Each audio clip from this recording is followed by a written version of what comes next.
ॐ नमः सिद्धेभ्यः।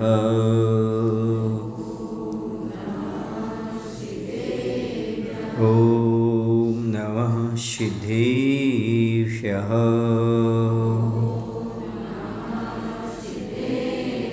ॐ नमः सिद्धेभ्यः।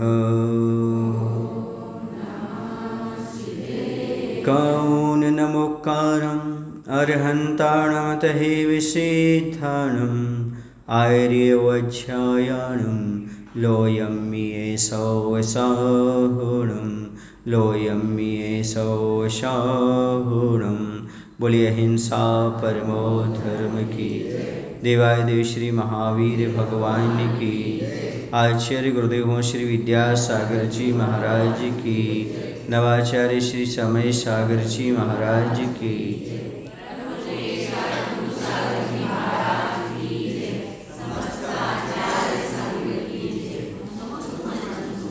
संसार में आत्मा को छोड़कर के जो भी पद हैं वह सब दुखास्पद हैं।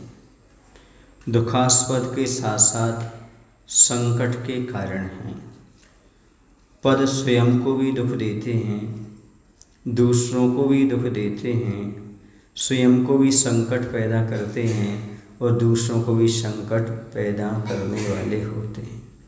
ऐसे पद हुआ करते हैं जिसके कारण व्यक्ति दूसरे का अहित नहीं देखता।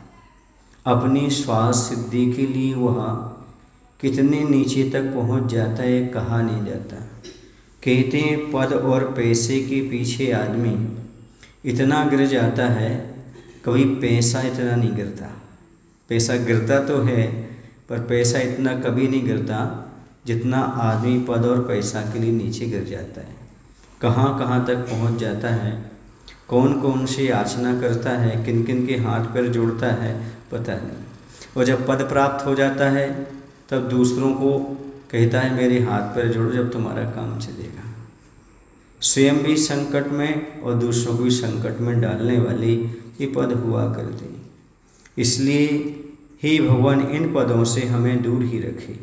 भविष्य में हमें कभी ये पद की चाह न रहे, ऐसे वह यहाँ पर प्रभु से प्रार्थना कर रहे हैं। हम बिना पद वाले, नाग नागिन कह रहे हैं हम बिना पद वाले अपद ही बने रहें। पद की चाह भविष्य में भी हमारे मन में पैदा ना हो, यही भावना भाते। हे भगवान हमें कभी भी पद नहीं चाहिए, संसार में कोई पद नहीं चाहिए, क्योंकि पद हमेशा दुख के कारण है, संकट के कारण है। लगता है कि हम पद पर बैठे हैं तो कुछ हमें उपलब्ध हो रहा है, नहीं, एक अहंकार को बढ़ाने वाली चीज़ है। और अहंकार हमेशा हमारे लिए प्रगति के लिए रोकता है, प्रगति में बाधक होता है। प्रगति के बाधक होने के साथ साथ हमें संकट में डाल देता है। ये अहंकार, ये पद दुख के कारण होते हैं, ऐसा यहाँ पर कहा जा रहा है।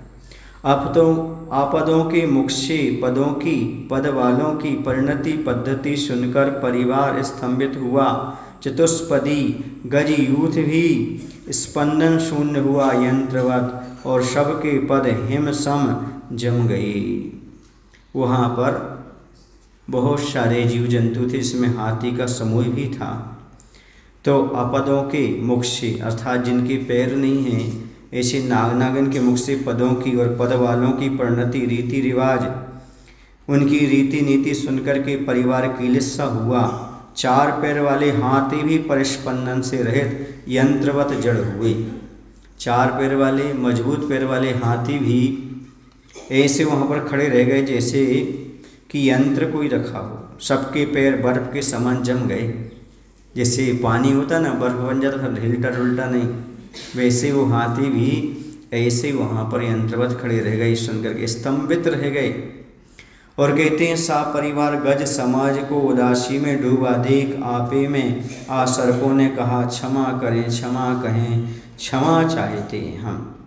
जब सारे हाथी का परिवार एकदम स्तंभित रह गया उन सर्पों की बातों को सुनकर के, तो परिवार सहित हाथियों के समूह को उदासी में डूबा देख करके संभलते हुए सर्पों ने कहा, क्षमा करें, हम क्षमा चाहती हैं, क्योंकि हमारा आशय यह नहीं था किसी को कष्ट पहुंचाना। वैसे दो टूक बोलते नहीं हम, भूल चूक की बात निराली है, पूरा आशय प्रकट नहीं हो सका, से सुन लो सुनाते हम, टूटे फूटे शब्दों में कि जितने भी पद वाले होते हैं और जो प्रजापाल आदि प्रामाणिक पदों का पर आसीन कराए गए हैं, वे सब ऐसे ही होते हैं, ऐसी बात नहीं। अब यहाँ पर हमारी आधी बात आपने सुनी, हम पूरी बात नहीं कर पाए, हम अपना आशय प्रकट करते हैं। तो सुनो क्या कहते हैं, हम आपसे क्षमा चाहते हैं। और ये भी कहते जितने भी पद वाले होते हैं सभी ऐसे ही होते हैं, ऐसा नहीं, कुछ पद ऐसे भी होते जिनकी पूजा के लिए जीवन तरसता है, हम भी तरस रहे बहुत काल तक। और कह रहे कुछ पद ऐसे भी होते हैं जिनकी पूजा के लिए यह जीवन तरस रहा है, सुचिर काल से, कब से आज घड़ी आ गई वह हरस रहा है हृदय यह, और सर्वप्रथम हर्षाश्रु पूरित लोचनों से पूज्य पदों का अभिषेक हुआ, सत सत प्रणिपात के साथ। फिर नाग और नागिन की फनाएं पूरी खुली, सादर उठ खड़ी हुई, जिनमें सुरक्षित निहित सब मणियों से मंजुल मौनिक अनन्य दुर्लभ शांत सौम्य द्युति वाली मणियों का अर्पण हुआ। ये चल रहा है, हाँ हुआ। और कहते हैं धन्य धन्य तम माना, जीवन को सर्प समझने सर्पों का नमन हुआ, दर्पों का वमन हुआ, बाहर मारपीट का दर्शन, भीतर प्यार मीठ चलता रहा, मृदुता का मोहक स्पर्शन, यह एक ऐसा मौलिक और अलौकिक अमूर्त दर्शक काव्य का श्रव्य का सृजन हुआ। इसका सर्जक कौन है, यह कहाँ है, क्यों मौन है वह, लाघव भाव वाला नरपुंगव नरपों का चरण हुआ। और कहते संसार में सारे के सारे पद पर जो बैठे हुए हैं वो गलत ही हों, ऐसी बात नहीं है, वो दूसरों को पद दलित करते हो, ऐसी बात नहीं है। कुछ पद तो ऐसे हैं जिनकी हम पूजा करते हैं, ऐसे भी पद हैं जो पूजनीय होते हैं, जिनकी पूजा के लिए जीवन तरसता है। हम भी तरस रहे थे बहुत काल से, सो आज खुशी की घड़ी आ गई, और हर्ष के आंसुओं से भरी हुई आंखों से पूज्य पदों का अभिषेक बंधन हुआ। फिर नागनों ने फण फैला, मणियों का अर्पण किया, धन्य धन्य तम माना सर्पो समाज ने स्वयं को। सर्पों ने नमन किया, सबका अहंकार दूर हुआ, बाहर भले ही मारपीट का वातावरण दिख रहा है, भीतर सबका एक दूसरे के प्रति स्नेह का भाव चल रहा है। और यहाँ एक मौलिक किंतु अलौकिक सुनने योग्य काव्य की रचना हुई। सो इसको रचने वाला कौन है, कहाँ है वह, क्यों मौन है वह, नम्र बुद्धि वाला, मानवों में श्रेष्ठ। श्रेष्ठ कौन, अरहंत आदि के आचरण को धारण करने वाला, अर्थात साधु परमिष्ठी कह सकते। तो उन्होंने भी क्या किया, उनको नमस्कार किया। नमस्कार करने के बाद अपने आँखों से आंसू जल से उनका पाद प्रक्षालन किया और अपने मणि उनको अर्पित किया, नागमणि। इन सर्पों के समूह ने भी ऐसा किया। और यहाँ पर अलौकिक दृश्य लग रहा है, बाहर से भले लग रहा हो लड़ाई झगड़ा, पर अंदर से सब स्नेह से भर चुके हैं। वहाँ पर अलौकिक सुनने योग्य काव्य की वहाँ पर रचना हुई। इस प्रकार की बात यहाँ पर कही। वहीं से लपक लपक कर बार बार आतंकवाद झाड़ियों से झांकता रहा और आशातीत इस घटना को निहारता रहा। निंदा की नियति से एक बार और उसका डर भर उठा है। उद्विग्नता और उत्पीड़न से और पराभव से उत्पन्न हुई उच्चंकल उष्णता से। अब क्या हुआ, उस समय नाग नागिनों का पूजित परिवार संरक्षण में लगे गजदल को झाड़ियों में छुपा आतंकवाद निंदा की नज़रों से बार बार झांक झांक कर देख रहा है। उस परिवार की पूजा हुई, सेठ के परिवार की पूजा की किसने, नाग नागिन ने, क्योंकि अरहंत के पद पर चलने वाला वो सेठ है, क्योंकि वह जिन धर्म का अनुयायी है। यहाँ पर साधु न मानकर वहाँ तो सेठ बैठे हैं, उन सेठ की हो रही है।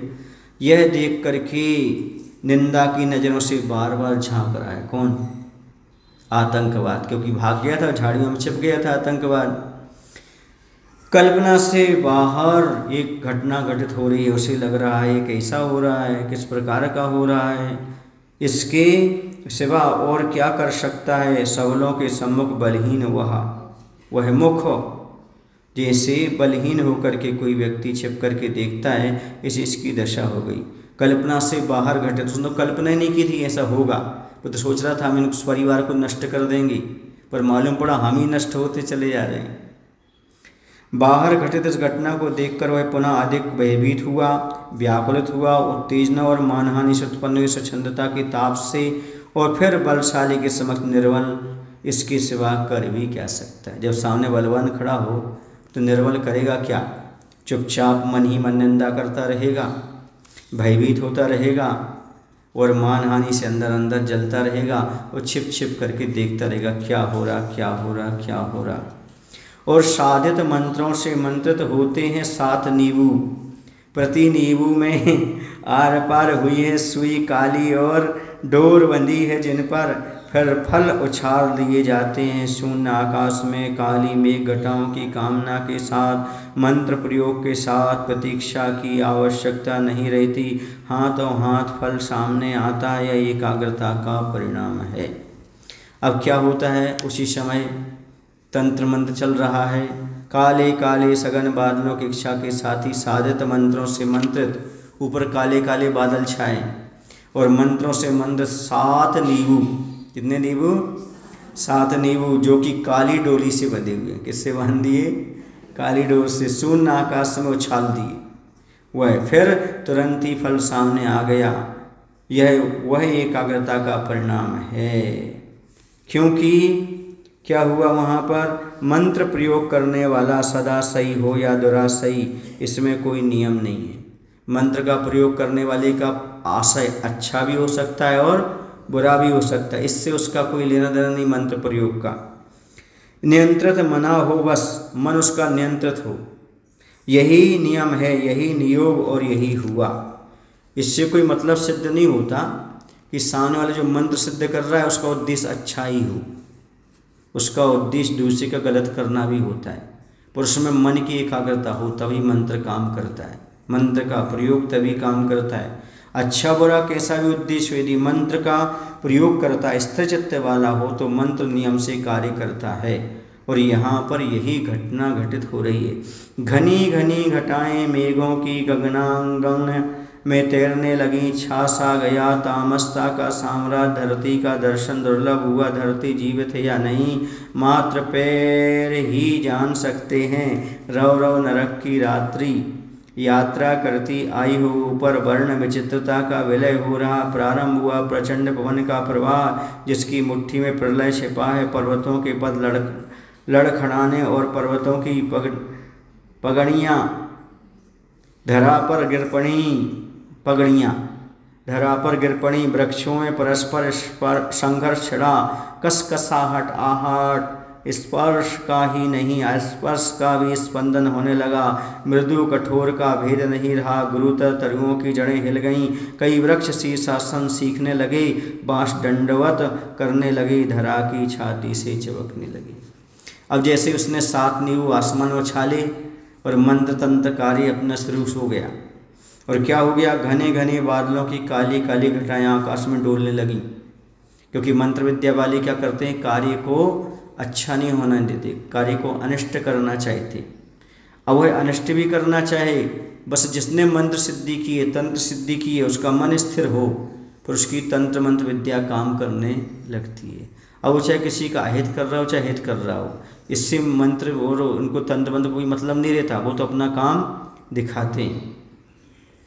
और कह रहे हैं कि वहाँ पर चारों ओर घना अंधकार छा गया, लगता है रव रव नामक सप्तम नरक की रात्रि ही ऊपर आ गई हो। महातमा प्रभा है ना, रौरव, ये रौरव नाम का क्या है, एक नरक है, उसका बिल का नाम है नरक का। तो सप्तम नरक की रात्रि की ऊपर आगे ऐसा लग रहा है। प्रचंड पवन बहने लगा, हवा बहुत तेज चलने लगी, घा घा घा, साए साए हवा चलने लगी। अर्थात भयंकर तूफान प्रारंभ हुआ, जिससे पर्वत हिलने लगे, शिखर टूटकर गिरने लगे, वृक्षों में संघर्ष छिड़ गया, आपस में वृक्ष टकराने लगे और बड़े बड़े वृक्ष जड़ सहित उखड़ गए और शीर्षासन करने लगे तथा बांस दंडवत हो धरती को से चिपक गए। इस प्रकार की वहाँ पर भूकंप जैसा, तूफान जैसा, हाहाकार जैसा मच गया। किसके प्रयोग से? मंत्र प्रयोग से ऐसा वहाँ पर हो रहा। कर्ण कटुक असाब मेघों का गुरु गर्जन इतना भीषण होने लगा कि हर्षोल्लास नर्तन हो दूर। मयूर समूह का वह कुछ भी कूक भी मूक हो गया। मेघों को क्रोधित मनोन्मत्त करने वाली बीच बीच में बिजली कौंधने लगी। मान मर्यादा से उन्मुक्त चपला अभिलाषी और मूसलाधार वर्षा होने लगी। और क्या हुआ उस समय? वहाँ पर मूसलाधार वर्षा हो रही है। तो उस समय भयंकर मेघों की गर्जना सुन करके जो मयूर, नवेलू क्या बोलते हैं आप लोग? हाँ, तो नवेलू मयूर समूह द्वारा नृत्य करता तो दूर, उसके मुख से आवाज़ निकलना बंद हो गई। पहले तो बादल देख करके क्या करते थे? नृत्य करने लगते थे। कौन? मयूर। लेकिन ऐसे गरज रहे हैं कि वो तो बोलना ही बंद कर दिया उन्होंने। वो तो चुप हो गए, मूक हो गए। इतना भयंकर गर्जना सुन करके उनके मुख से आवाज़ निकलना ही बंद हो गई। और मान मर्यादा से रहित स्त्री के समान मेघों को क्रोधित करने वाली बिजली चमकने लगी। जब मान मर्यादा से रहित होकर के महिला जब चिल्लाती है ना, तो फिर देखो अब कैसी गरजती है। ऐसी बिजली गरज रही है। मान मर्यादा को खो करके जब महिला अपना मुँह खोलती है ना, किसकी उपमा दी? बिजली। जैसे आसमान से बिजली तड़कती है ना, ऐसे ऐसे गरजने लगती है। जब महिला अपनी मान मर्यादा खोकर गुस्से में आ जाए ना, तो भूकंप ला रहती। घर में नहीं, समाज में, परिवार में, सब में ऐसी स्थिति। बिजली जैसी आसमान में गड़गड़ाती है, वैसे कह रहे। मैं नहीं कह रहा हूँ, आचार्य यहाँ पर लिख रहे हैं। समझ गए आप लोग कि नहीं? उस प्रकार से उसकी स्थिति हो गई। अबला, चपला अबलासी। अबला माने नारी, चपला माने बिजली जो आसमान में तड़क, जो आसमान उठती ना, गुड़ गुड़ गुड़ गुड़ गुड़ की आवाज़ आती है, उसके लिए कह रहे हैं। ऐसी उसकी स्थिति हो गई। और मूसलाधार वर्षा होने लगी। और मूसलाधार वर्षा होने लगी। छोटी छोटी बूंदों की बात नहीं, जलप्रपात सम अनुभवन है यह। धरती डूबी जा रही है जल में। जलीय सत्ता का प्रकोप चारों ओर घटा घोटोप है। दिवस का अवसान कब हुआ पता नहीं चल सका। तमस का आना कब हुआ कौन बताए, किसे पूछे। जिसे देख करके जलप्रपात सा अनुभव हो रहा है, जैसे जलप्रपात आ गया हो। सारी धरती जल में डूब गई है। उमड़ते बादल, चमचमाती बिजली और रह रहकर ओलावृष्टि भी हो रही है।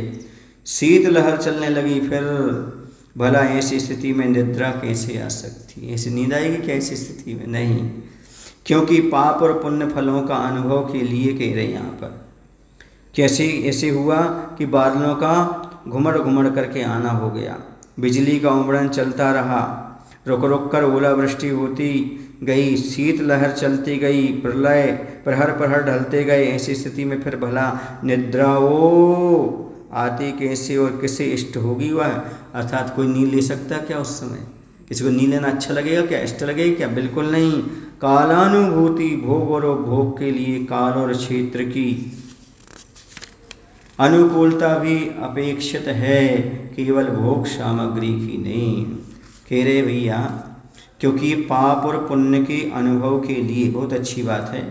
वैसे मैं पहले इसके खुलासा कर चुका हूँ, फिर भी आज से यहाँ पर और कह रहे हैं कि पाप और पुण्य फलों के अनुभव के लिए, भोग और उपभोग के लिए केवल भोग सामग्री की ही नहीं, किंतु अनुकूल काल और क्षेत्र की भी आवश्यकता होती है। किसी के पाप और पुण्य का उदय है, पाप का फल भोगना हो चाहे पुण्य का फल भोगना हो, केवल उनके लिए भोगोपभोग की सामग्री, समझ रहे ना, वही महत्वपूर्ण नहीं। अनुकूल काल भी चाहिए, क्षेत्र भी चाहिए। काल नहीं है, क्षेत्र नहीं है, तो क्या करोगे? दोनों चीज़ें चाहिए हैं।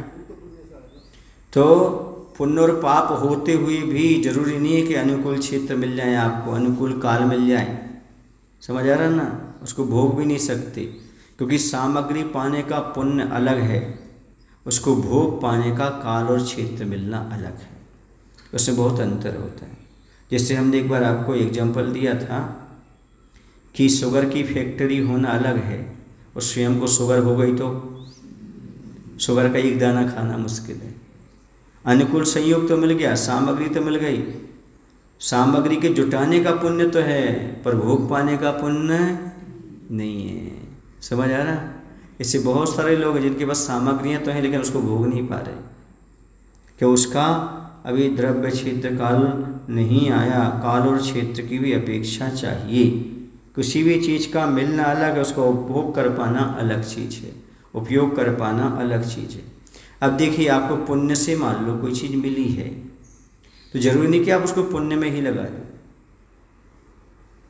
कैसे? जैसे बहुत सारे लोग धनी लोग हैं, पुण्य से बहुत पैसा आया, निरोगी खाया है, लेकिन वो पाप में लगा रहे हैं। करोड़ों की संपत्ति है लेकिन दान के नाम से दान के नाम से उनको ऐसा लगता है जैसे सांप ने काट लिया उन्हें। दान के भाव नहीं होते। पुण्य के कारण शरीर स्वस्थ है लेकिन पूजन के भाव नहीं होते, व्रत लेने के भाव नहीं होते, कुछ अच्छा करने के भाव नहीं होते। समझ आ रहा है आपको? हाँ, इतना पुण्य तो है कि वो वस्तु है पर उसका सही उपयोग कर पाओ, ये पुण्य नहीं है। और दूसरी बात यहाँ पर ये कही, तंत्र विद्या के लिए ये जरूरी नहीं कि आपका उद्देश्य अच्छा हो या गलत हो, मन की स्थिरता चाहिए तंत्र मन सिद्ध करने के लिए। जैसे रावण था, रावण ने एक मनोरथ सिद्ध किया था कि मैं बहुरूपिणी विद्या सिद्ध करूं, और बहुरूपिणी विद्या सिद्ध करने का उद्देश्य क्या था? रामचंद्र जी का वध करना और सीता को अपने कब्जे में करना। ये आशय अच्छा था कि बुरा था? बुरा था। उसका मन स्थिर था, और मन स्थिर हुआ तो उसको बहुरूपिणी विद्या सिद्ध भी होगी। इसलिए मंत्र सिद्धि में ये नहीं देखा जाता कि तुम्हारा उद्देश्य क्या है। मंत्र तो सिद्ध हो जाएगा, उसका दुरुपयोग करोगे तो दुर्गति में जाओगे, सदुपयोग करोगे तो सदगति में जाओगे। और आज वर्तमान में मंत्र तो सिद्ध कर लिया जाता है, उपयोग कम होता है, दुरुपयोग ज़्यादा होता है। समझ आ रहा है आपको? इसलिए मंत्र सिद्धि में मन की स्थिरता चाहिए। किसकी स्थिरता चाहिए? रविशरण आचार्य महाराज लिखते हैं, जैसा रावण ने ध्यान बहुरूपिणी मंत्र विद्या सिद्ध करने के लिए किया था, ऐसा ध्यान यदि वह मुनि बन के करता तो उसे केवल ज्ञान की प्राप्ति हो जाती। लेकिन मंत्र सिद्धि की शांतिनाथ भगवान के सामने स्फटिक मणि की माला लेकर के, लेकिन दुर्गति का पात्र बना। वह मंत्र सिद्धि किस काम की? ऐसी मंत्र सिद्धि करता कि सदगति का पात्र बनता या मोक्ष गमन करता तो कार्यकारी था। इसलिए मंत्र की सिद्धि करना महत्वपूर्ण नहीं है, मंत्र की सिद्धि का उद्देश्य क्या है ये महत्वपूर्ण है। ये मत समझना कि पापी को मंत्र सिद्ध नहीं होगा, ऐसा कुछ नहीं लिखा। मन की स्थिरता हो तो उसे भी सिद्ध हो जाता है। और जिनकी मन की स्थिरता नहीं है, वो पुण्यात्मा भी है तो भी उसको मंत्र की सिद्धि नहीं होगी। देखो ना, सेठ जी थे जिनदत्त सेठ, उनका एक नौकर था बरसेन, वो धर्मात्मा था और मंत्र सिद्धि कर रहा था। मंत्र सिद्धि कर रहा था तो वो उसको एक एक बार नवकरण पढ़ना था और जाकर के एक लड़ को काटना था। और जैसे उसका 108 बार हो जाता, वो झूले में बैठा था, नीचे शस्त्र गड़े थे, तो उसको आकाशगामी विद्या सिद्ध हो जाती, पर वो डर रहा था। उसका मन कह रहा था यदि ये हमने लड़ काट दी और यदि मंत्र सिद्ध नहीं हुआ तो हम नीचे गिर जाएंगे, शस्त्रों पर मर जाएंगे। लेकिन इतने में अंजन चोर आया, उसे विश्वास था, आड़म ताड़म कछु न जानम सेठ वचन प्रमाणम। सेठ ने यदि कहा है नवकरण पढ़ेंगे निश्चित से काम हो जाएगा। ये तो अतिशयोक्ति लिखा है, क्योंकि आड़म ताड़म कहने से मंत्र सिद्ध नहीं होता, मंत्र तो शुद्ध ही पढ़ना पड़ता है। लेकिन कवि ने ऐसा लिखा और उसने शुद्ध नवकरण पढ़ा, क्योंकि वह राजा का बेटा था ललितांग। अंजन चोर बाद में बन गया था, उसका नाम तो ललितांग था। लेकिन वह क्या करता था, उसकी एक विद्या सिद्ध थी, वह आँखों में अंजन लगाता था और अदृश्य हो जाता था। जब अदृश्य हो जाता था, इसे उसका नाम अंजन गुटी रखता था। हाँ, साथ में इसको नाम अंजन चोर था। जैसे आप लोगों ने मिस्टर इंडिया पिक्चर देखी होगी अनिल कपूर की, तो मिस्टर इंडिया में वो क्या करता है, गायब हो जाता है, अदृश्य हो जाता है ना। कोई बाच वगैरह पहनता ना, हाँ, तो भारत के देश के प्रति है वो, तो क्या हो जाता है, वो गायब हो जाता था, है ना। फिर लाल लाइट में दिखता था, पर ऐसा यहाँ नहीं। यहाँ पर वो अंजन लगा लेता था। क्या लगा लेता था? अंजन लगा लेता था। अंजन लगाने से अदृश्य हो जाता था, किसी को दिखता नहीं था, इसलिए उसका नाम था अंजन चोर। क्या नाम था उसका? आप लोगों का प्रथम योग कमजोर है, हमें लगता है प्रथम योग आप लोगों का कमजोर है। आप लोगों ने कहानी नहीं सुनी तो है, पर ये नहीं सुनी होगी कि अंजन लगाता था वो, है ना। हाँ, इसलिए थोड़ा प्रथम योग भी पढ़ा करो। तो उसका नाम इसलिए अंजन चोर पड़ा था तो उसका नाम ललितांग। क्या नाम था? राजा का बेटा था, पर क्या हो गया था? वह दिग्भ्रमित हो गया था, व्यसनियों की संगति में आ गया था, और व्यसनियों की संगति में आने से वही भी विषण को स्वीकार कर लिया था, इसलिए राजा ने उसे देश से निकाला दे दिया था। तो उसे नमोकर्मंत्र याद था, सब कुछ था। उसने कहा अरे ये तो जिनेंद्र भगवान के वचन है। अब उसको सही श्रद्धा जाग गई और उसने एक बार नमो हरिहंताणम पढ़ा, नमो सिद्धाणम 108 बार नहीं, एक ही बार पढ़ा और सारी 108 लड़ाई काट दी। बस आकाशगामी विद्या उसको सिद्ध कर लिया, सिद्ध हो गई। उसने कहा कहो हमें क्या भाई क्या करना है? तो उसने कहा हमें कुछ नहीं करना, हमें तो उस गुरु के पास ले जाओ, जिनदत्त सेठ के पास, जिनकी कृपा से हमें ये विद्या सिद्ध हुई है। तो वो पर्वत, सुमेरु पर्वत पर आकृतिम चैतन्यों की वंदना कर रहे थे। वो आकाशगामी विद्या उनको ले गई वहाँ। वो देख के घबरा गए, अरे ये चोर को और आकाशगामी विद्या इसने चुरा तो नहीं ली? नहीं, चुरा तो सकते नहीं, क्योंकि विद्या चुराई छोड़ी जाती है। उसने निवेदन किया, जाके नमस्कार किया, बोले आपकी कृपा, हमारी कृपा से, हाँ तुम्हारी कृपा से विद्या सिद्ध हुई है। बोले कैसे? उसने अपनी स्टोरी बताई। आपका नौकर जो था बरसेन वहाँ पर ये कर रहा था, वो नहीं कर पाया, मेरे पीछे सैनिक पड़े थे, मैं हार चुरा करके ला रहा था राजमहल से, तो अच्छा हुआ, मरता क्या नहीं करता। मैं सोचा मरना तो है ही, सैनिक मारेंगे, इससे अच्छा विद्या सिद्ध करो, मर गए तो कोई बात नहीं। और विद्या सिद्ध हुई, अब मैं यहाँ आया हूँ, अब मुझे कल्याण का रास्ता बताओ। उन्होंने कहा मैं नहीं बता पाऊँगा, क्योंकि मैं तो ग्रस्त हूँ। वो मुनि महाराज बैठे, उनके पास जाओ। महाराज के पास गया, महाराज से निवेदन किया, महाराज ने उसे अपने ज्ञान से जाना, अरे ये तो तद्भव मोक्षगामी जीव है। और महाराज ने उसे दीक्षा दी। दीक्षा लेकर के अच्छी बड़ी बड़ी घुंघराले बालों को लौंच करके केसंज करके बैठ गया ध्यान में, और कुछ ही दिनों में केवल ज्ञान और मुक्ति का लाभ हो गया, मोक्ष लाभ। मंत्र तो मंत्र है, स्थिर होना चाहिए और श्रद्धा होना चाहिए। चोर को भी सिद्ध हो गया और चोर भी सिद्ध हो गया। समझ आ रहा है? ये मत समझो कि हम बहुत बड़े धर्मात्मा हैं, ऐसी बात नहीं है। एक पापी से पापी जीव कब मंत्र सिद्ध करके कल्याण कर ले, तुम बैठे रह जाओगे यहाँ अपने आप को धर्मात्मा मान करके, आई एम धर्मात्मा तिलक लगा के बैठ जाओ, उससे कुछ नहीं होता। श्रद्धा की बात है, मन की स्थिरता की बात है। कहते जो कर्म करता है वो धर्म भी करता है। चोर भी कब सुधर जाए पता नहीं, क्योंकि बहुत ताकतवर तो होता है, साहस तो होता तब तो पाप करता है। बिना साहस का नहीं पाप कैसे? भले उसे दुस्साहस कहो, पर है तो दुस्साहस। कमजोर आदमी चोरी भी नहीं कर सकता। कहते ना कमजोर आदमी खा भी नहीं सकता, छोड़ भी नहीं सकता भोजन। कमजोर आदमी ज़्यादा खा भी नहीं सकता और छोड़ भी नहीं सकता। ऐसे कमजोर आदमी कर्म भी नहीं कर सकता, धर्म भी नहीं कर सकता। बलजोर जो आदमी है जो कर्म भी कर सकता है और धर्म भी कर सकता है।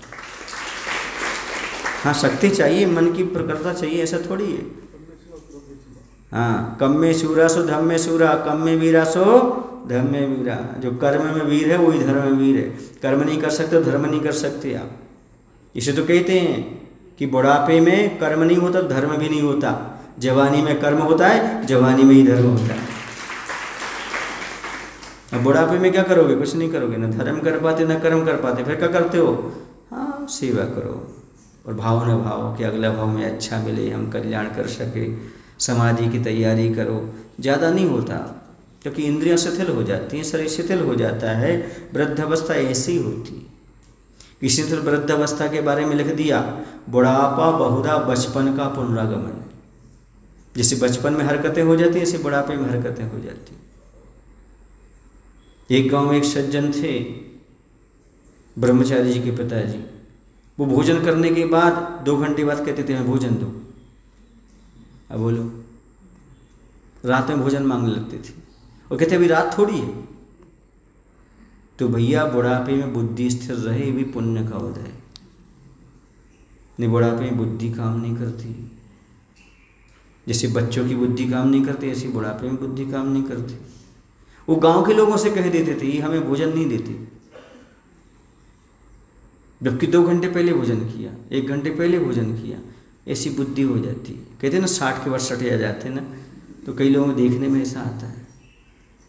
लेकिन यदि 60 के बाद तुम्हारी बुद्धि काम कर रही है तो समझो तुम बहुत पुण्यशाली जीव हो, तभी तुम्हारी धर्म में रुचि है 60 के बाद। बहुत सारे ऐसे हैं जो 60 के बाद सटे आ गए, कुछ नहीं सुनते, वो कुछ नहीं करते, पड़े पड़े खांसते रहते, गाली बकते रहते हैं, पलंग पर पड़े रहते हैं, कल्याण की भावना नहीं जागती। समझ आ रहा है? बहुत सारे लोग मिलते हैं, उनके माता पिता ऐसे जो पलंग पर पड़े रहते हैं, उनके बच्चे कहते हैं महाराज इनको संबोधन करो, संबोधन करने जाते हैं तो कुछ लोग तो संबोधन में आ जाते, कुछ कहते अब ठीक है जैसी जिंदगी निकल गई निकल जाए, और भी निकल जाए, अब का संलेख न लें, हमारे भाव नहीं बनत। संलेखना के भाव नहीं बनते अंत समय तक, जैसे निकल जाएंगे निकल जाएंगे। किसी से पूछो अभी कहाँ, अभी उम्र थोड़ी हुई हमारी संलेखना की, कितने जीने, शौक शौक शौक संवर, कितने नोरे इंटू 108 साल तक जी रहे, उनको क्या करोगे? ऐसी भी कामना लेकर के भी चल रहे हैं, कल्याण के भाव नहीं बनते, बहुत मुश्किल है। बुढ़ापे को संभालना बहुत मुश्किल है। जैसे बच्चे को समझाना मुश्किल होता है ना, है ना, 2-5 साल, ऐसे ही अंतिम जिंदगी के 2-5 साल संभालना बहुत मुश्किल होता है। अरे बूढ़े सबको पढ़ा देंगे दादा, उनको कौन पढ़ाए? अच्छा बूढ़े को और तोते को, हाँ सुन रहे आप लोग की नहीं। और बुजुर्ग क्या होते ना, समझते कम समझाते ज़्यादा, बुरा नहीं मानना। आज जिसने बताया था हम लोगों को, इन बुजुर्गों को दीक्षा क्यों नहीं देते, वो ये कहने लगते हैं हाँ तुम्हारी उम्र ही कहाँ है अभी, हमें तो पूरी ज़िंदगी वही देखते देखते। समझ आ रहा ना? तो अपनी उम्र से आंकते हैं वो, ना वो स्वाध्याय समझते हैं ना जनवाणी समझते हैं। इन्हें क्या अनुभव, हमें से पूछो, हमारा बहुत अनुभव है, जिंदगी भोगों में निकल गई, अब क्या अनुभव है तुम्हारा? तो बुजुर्ग क्या करते, समझते नहीं है, समझाना ज़्यादा चाहते। 60 के बाद आदमी की समझ समझाने की हो जाती, समझने की नहीं रह जाती। वो कितनी समझाओ, हाँ हो जाएगा, हम हाँ हो जाएगा। वो आएंगे यहाँ, उनसे कहोगे भैया धोती दुपट्टा पहन के आओ, हाँ हाँ, देख भी रहे 8 साल का बच्चा धोती पहन करके आ रहा है, 18 साल का धोती दुपट्टा पहन के, वो नहीं आएगा धोती दुपट्टा पहन के, वो दूर से ही देखता रहेगा बैठा बैठा, कैसा अभिषेक हो रहा है, कैसा पूजन हो रहा है, उसकी बुद्धि नहीं आएगी काम में। बुरा नहीं मानना, आप सही कह रहे हैं। तो उसकी बुद्धि नहीं आती, छोटे छोटे बच्चे आकर के बैठ जाएंगे, उसको समझाओगे भी तो हाँ कल कभी आता नहीं और कभी कल आएगा नहीं, ये पक्का है। ये हो जाता है उन लोगों, क्योंकि देख तो ला दुनिया, देख तो ली क्या होता है क्या मिलता है, ये और धारणा उनकी बन जाती। इसलिए आएंगे वो, समोषण में भी आएंगे देखना, लेकिन दूर बैठे रहेंगे, वो दूर कुर्सी डाले रहेंगे, देखते रहेंगे कौन अभिषेक कर रहा है, कौन पूजन कर रहा है, कौन बोली रहा है, अपनी तो उम्र गई, ऐसा सोचते हैं। ऐसा नहीं है।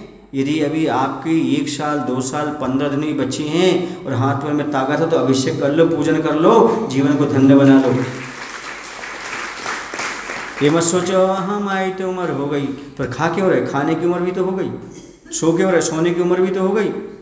नहीं, भोग वही चाहिए, मोबाइल चाहिए, टीवी चाहिए, खाने पीने को वही शौक चाहिए, ये इसके लिए उम्र नहीं गई, धर्म के लिए हो तो गई अब उम्र, ऐसा करने लगती। ये होता है बुढ़ापे में।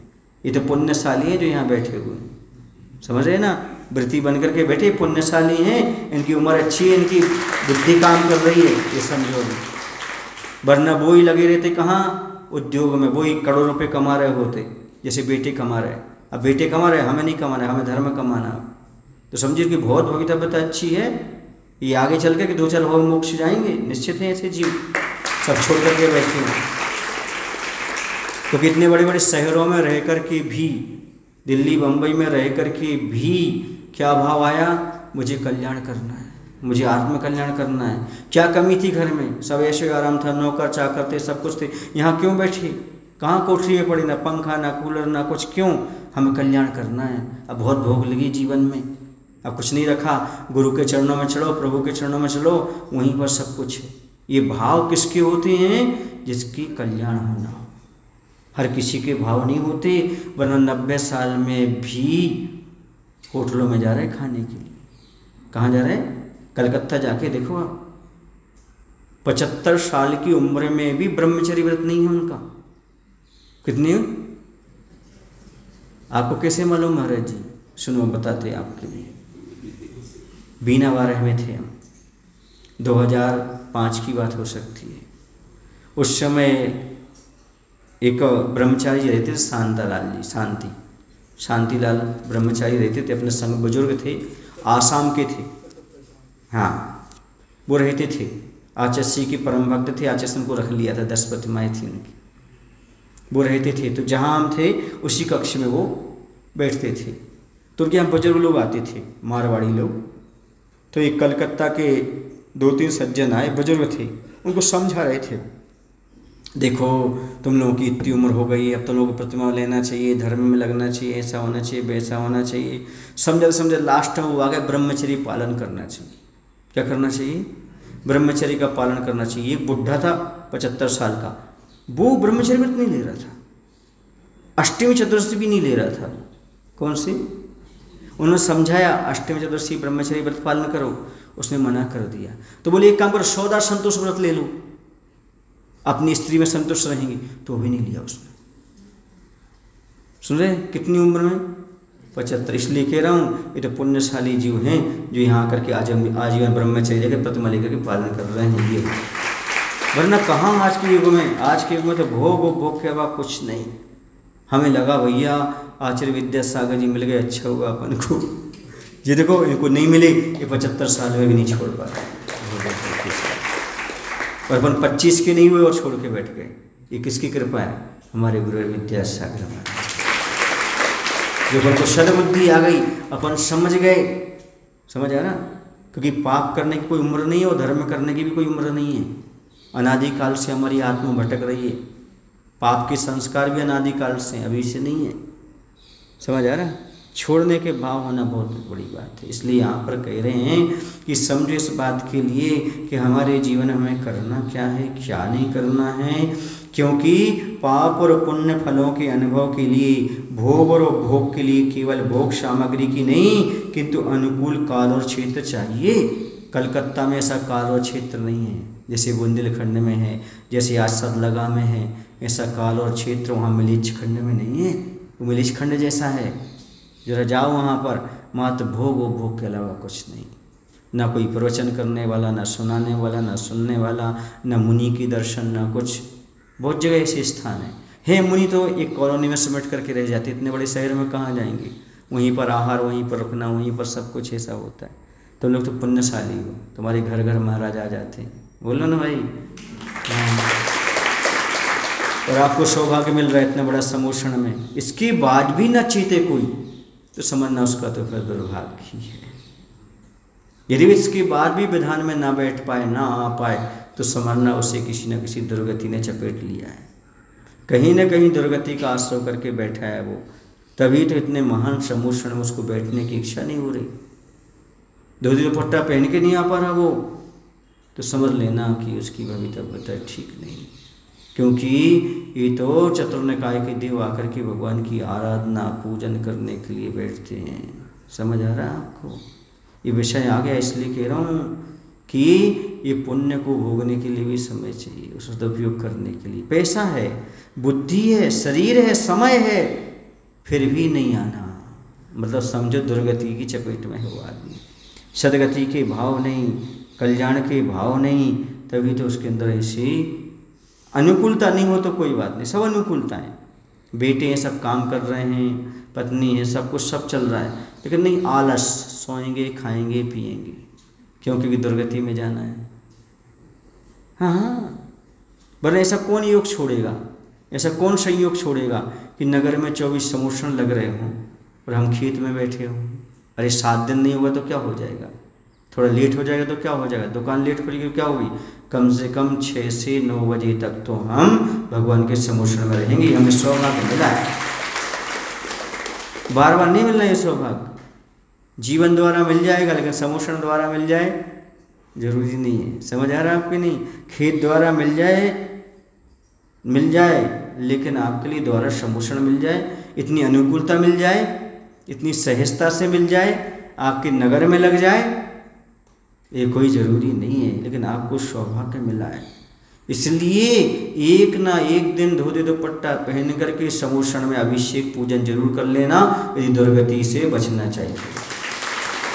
एक दिन अवश्य कर लेना, ज़्यादा मत करना, एक दिन कम से कम आकर कर लेना है। नहीं करो ज़्यादा कोई बात नहीं है, तुम्हें जहाँ जाना वहाँ जाओ, पर कम से कम दुर्गति से बचना हो तो एक बार तो, क्योंकि समूषण के लिए तो लोग तरसते हैं कि मैं समूषण में कब जाऊँ, कैसे जाऊँ। अभी आपको बताऊं, छोटी छोटी बच्चियों ने जिन्होंने अष्टकुमारी के संकल्प लिए थे ना, उन सबको समूषण देख के लगा मैं भी समूषण में बैठूंगा। उन सब ने यही कहा, महाराज जी हमें एक समूषण दिलवा दो, हम समूषण में बैठ के पूजन करें। हमें ऊंचा नहीं बैठना, हमें कहाँ बैठना है, समूषण में बैठना है। उन सब ने निवेदन किया, इन लोगों ने बात रख ली उसकी, और उन लोगों को एक समूषण भी दे दिया, ले बैठे समूषण। तो ये है भवितव्यता। साधु की संगति में पहले आने के लिए मंदिर के लिए दूर भागते थे, अब महाराज के पास आना शुरू हुआ, अब क्या भाव हो गए, हमें समूषण में पूजन करना है। ये तो भवितव्यता है। ये कहो महाराज निमित्त मिल गए, वरना पता नहीं उनका भविष्य क्या होता बच्चों का, लेकिन महाराज का निमित्त मिल करके समूषण में पूजन करने का भाव, अहोभाव, तो सहज नहीं। समझ आ रहा? बुढ़ापे में नहीं होते भाव, और जब अभी तक अपने घर में हो तो कर लो जितना करना है, साधु की संगति मिल रही कर लो, आगे कोई भरोसा नहीं। और जीवन का भरोसा है क्या? 25-25 साल में कैसी कैसी बीमारियां हो रही, 30-30 साल में कैसी कैसी बीमारियां हो रही, कैसे कैसे लोग सड़ कर मर रहे हैं, कैसा हो रहा है, क्या हो रहा है, देख नहीं रहे संसार को, कैसी विचित्र दशा हो रही है उनके परिवार में, शरीर में कैसे। हाँ, अनुकूलताएँ नहीं है, धन दौलत है तो अनुकूलता नहीं, अनुकूलता है तो धन दौलत नहीं, धन दौलत है अनुकूलता है तो शरीर साथ नहीं दे रहा है, खुद की बुद्धि काम नहीं कर रही है। लेकिन ये सब हो रहा है तो समझो आपका बहुत पुण्य का योग है, और मैं तो ये मानता हूँ आपका बहुत पुण्य है, तभी तो हमें लौट करके यहाँ चतुर्मास करना पड़ा। हाँ, क्योंकि पंचम काल में बहुत कठिन है, काल और क्षेत्र और द्रव्य सब एक साथ मिल जाए बहुत मुश्किल होता है, भाव जाग जाए बहुत मुश्किल होता है। पिछली बार महाराज कहते रहेगा तो आपके यहाँ कोई विधान कर लो, कोई अच्छा काम कर लो, बोलो ना, बिहार कर गए बेचारे कुछ नहीं हुआ, समझ आ रहा ना, और इस बार अच्छा हो गया, पुण्य का योग आपका मिल गया। समझ आ रहा है आपको कि नहीं आ रहा? तो इसका सदुपयोग करो, एक एक पल का उपयोग करने का प्रयास करो, ठीक है। तो क्या चाहिए हमारे लिए? पुण्य भी चाहिए, और पुण्य फलों का अनुभव करने के लिए द्रव्य क्षेत्र भी चाहिए। अनुकूलता नहीं है तो कैसे करोगे? लोगों के पास अरबों रुपए हैं, लेकिन उनके गांव में समूषण नहीं लगता, साधु ही नहीं पहुंचते। जब हम संघ में थे तब बहुत सारे आसाम साइड से, गुवाहाटी साइड से, वहाँ से लोग आते थे, बोले महाराज जी हमारे यहाँ साधु आते तो, पर हम लोग गांव में आते हैं पर घर में नहीं आ पाते। क्यों? रास्ते में ऐसी दुकानें लगी रहती हैं कि महाराज निकलें कैसे वहाँ से, हमारे घर में आहारचर्या कैसे हो उनकी, वहीं जाके धर्मशाला में आहार करा दो बस। तुम लोगों का तो सौभाग्य कि तुम्हारे घर महाराज जा रहे हैं, तुम्हारा पुण्य है, तो तुम्हें सारे समूषण की इस कब की सौभाग्य मिल रहे हैं। वो पैसा कोई मायना नहीं है, तुम लोगों का पुण्य है। उनके पास पैसा है पर तुम्हारे पास पुण्य है, पैसा नहीं है। पर क्या करेगा वो पैसा? वो पैसा क्या साधु घर ला देगा क्या? तुम्हारी वो गरीबी अच्छी है, कम से कम साधु तुम्हारे घर पहुंच रहे हैं, तो साधु के साथ आ रहे हो, जाकर के मंदिर जा रहे हो, विधान में रख रहे, सब कुछ अच्छी ढोल बंजेर के साथ पूरे गांव में निकाल रहे हो, और इसके बावजूद भी यदि ना आ पाओ तो फिर मैं क्या कहूँगा इसके लिए? पर मैं तो ये कहूँगा सभी आएँ, सबकी सद्भावना जुड़े, अच्छा कार्य हो, ये आपका बहुत पुण्य का। और ये ध्यान रखना, जो ये 4-5 लोग आगे चल कर काम कर रहे हैं ना, ये बहुत पुण्यशाली जी, सुन रहे ना, चाहे अक्षय हो, चाहे तुम्हारी उत्तम हो, चाहे तुम्हारे कुमार अंकल हो, चाहे इनकी जो टीम जो कुछ भी है ना जो कर रही है ना, लगी हुई है, ये समझो बहुत बड़ा काम कर रहा है। इन्हें आगे कुबेर वगैरह बनना होगा, कुछ अच्छे पद प्राप्त करेंगे, तभी तो इतनी मेहनत करके ही काम कर रहे हैं, रात दिन लगे हैं, ना वो स्वास्थ्य देख रहे हैं ना कुछ देख रहे हैं, बस अच्छे से विधान होना चाहिए। ऐसा नहीं बोली भी ले रहे, दान भी कर रहे, समझो इनका बहुत द्रव्य क्षेत्र काल बहुत अच्छा है, अच्छा प्रखर पुण्य का उदय इन लोगों का, तभी ये कर पा रहे हैं। बाकी भोग के काम कौन नहीं कर लेता, शादी विवाह के काम कौन नहीं कर लेता, लेकिन जैसे शादी विवाह में उत्साह दिखाते वैसे ये मेरा काम है, मेरी समूषण है, मेरा मंदिर है, ऐसा कह कर के रात दिन लगी रही ना, मिल क्या रहा उसमें देखने को लिखे तो, लेकिन वो जो उनको मिल रहा है वो दुनिया को दिखाई नहीं देगा, तो जो मिलता है उसका फल उसको मिलता है। समझ आ रहा ना? बोले महावीर भगवान की। आचार्य गुरुदेव श्री विद्यासागर जी महाराज की जय।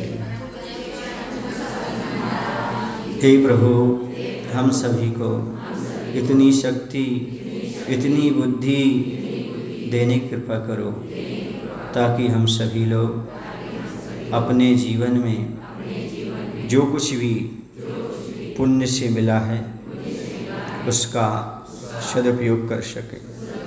ऐसा आशीर्वाद दे। नमोस्तु।